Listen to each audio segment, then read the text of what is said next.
kapag masyado kang mabait, niluloko ka ng iba. Pero dapat hindi ikaw ang magbago. Sila.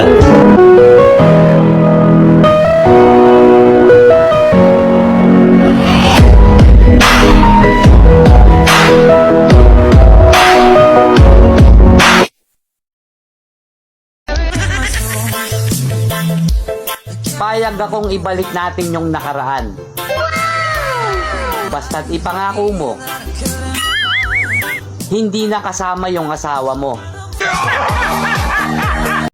Opo. Ganun po talaga eh.